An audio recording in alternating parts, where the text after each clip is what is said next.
Энэ зүүн олон жилийн дунджаас ахиу хур тундас орж, гол мөрний усны түвшин эрс нэмэгдэх төлөвтэй байгааг Улс цагуур орчны шинжилгээний байгууллагаас мэдээлсэн.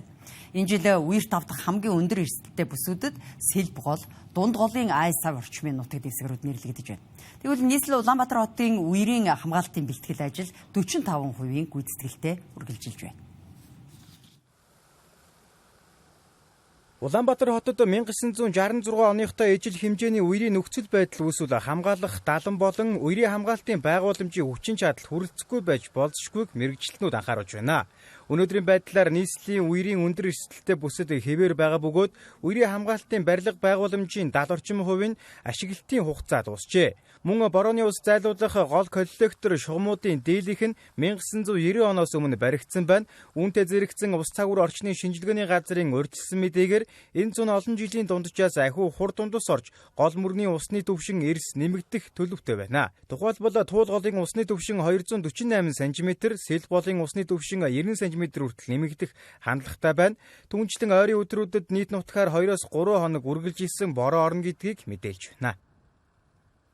За нийслэл Улаанбаатар хот орчинд 11-13-нд бороотой, за 12-нд Базаргийн Адар бороо орно дууцахилгаантай. Өнөөдөр буюу 8-нд нутгийн зарим газраар, 9-нд Баруун аймагуудын нутгийн баруун хэсэг болон Төв говийн зүүн хэсэг, зүүн аймагуудын нутгийн зарим газраар, 10-нд нутгийн баруун хагаст, 11-нд нутгийн төв хэсгээр, 12-нд нутгийн зүүн хагаст, 13-нд нутгийн хойд хэсгээр, 14-нд Баруун аймагуудын нутгийн зарим газар болон зүүн аймагуудын ихэнх нутгаар, 15-нд зүүн аймагуудын нутгийн зүүн хэсгээр бороо дууцахилгаантай Адар бороо орно. Геодез усны барилга байгууламжийн газраас үер усны аюулаас урьдчилан сэргийлэх ажлын хүрээнд нийслэлийн төв болон гол замуудын 19 байр шилд нийтдээ 17 км борооны ус зайлуулах шугам угсрах ажил хэрэгжүүлж байгаа бөгөөд өнөөдрийн байдлаар 70% гүйцэтгэлтэй үргэлжиж байна.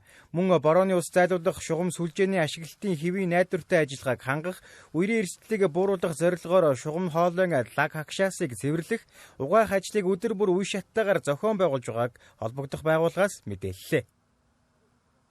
Манай геодез усны барилга боломжийн зүгээс энэ 2026 оны авцгын борооны олон хөрсний ус зайлуулах шугам угсралтын ажил, мөн үерийн хамгаалтын 70 сувгийн засвар арчилтын ажил, цэвэрлэгийн үйлчилгээний ажлыг бол 3 сарын сүүлээр эхлүүлээд одоо нийт ажлын явц нэг 45% явж байна.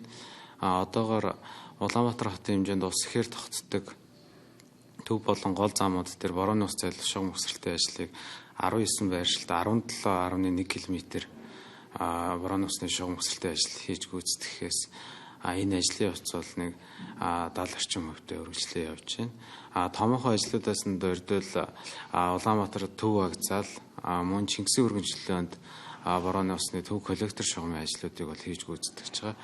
Мөн хотгон хороол доторх болон туслах замууд дээр ус тогтдог байршлуудад бол борооны ус зайлуулах шугам угсралтын ажлыг 5 байршилд бол 100% хийж дуусгасан. Засвар нөхөн сэргээлтийн ажлуудыг бол мөн 95 удгийг бол засч нөхөн сэргээж ажилласан иймэрхүү нөхцөл байдалтай явна. Мөн энэ жил сэлб дунд голын үерийн эрсдэл өндөр байгааг мэдээлж байна. Иймд сэлб сэргэлт төслийн хүрээнд үерийн далан байгууламж барьсан гэдгийг онцоллоо. Харин цаашид сэлб сэргэлт төсөл сэлб голын үерийн ус хөрөмтлүүлэх усан сан барих зэрэг томоохон төслийг үр дүнтэй хэрэгжүүлэх шаардлагатай байгааг онцолж байна. Мөн сэлб голын урсгалд саад болж байр шилд газар чөлөөлөлт хийх, шугам сүлжээний ашиглалтыг сайжруулж байгаа гэдгийг онцоллоо. Сэлб голтой ирэхэд яг сэлб голын үндсэн голдролыг хааж богдуулсан 18 байршил байсан. Одоо бол 5 байршил үлдсэн. Тэр 18 байршлаас бол одоо та бүхэн мэдж байгаа Хэс аутлет, нөгөө Шунхлаа колонк гэдэг энэ яг энэ голыг дараад хаагаад бооцсон байсан байршлуудыг бол чөлөөлсөн. Дээрээс нь юуны үерийн ус одоо чөлөөтэй нэвтрэх урсцыг сайжруулах ажил хийгдсэн. Дээрээс нь яг хальсан эсгүүдэд бас үерийн далан бас хүчтгэх шинээр барьж байгуулах ажлуудыг бол 100% хийж гүйцэтгсэн иймэрхүү нөхцөл байдалтай байна. Ер нь цаашлаад бол Улаанбаатар хотын инженерийн бэлтгэл арга хэмжээний мастер төлөвлөгөөний хүрээнд бол яг энэ ажлууд төлөвлөгдөд хийгдэж явж байгаа гэсэн үг. Тэгэхээр бол ер нь Улаанбаатар хот бол дээрх ажлууд хийгдснээр бол яг үер ус болоход бол хамгаалагдана л гэж ойлгож байна.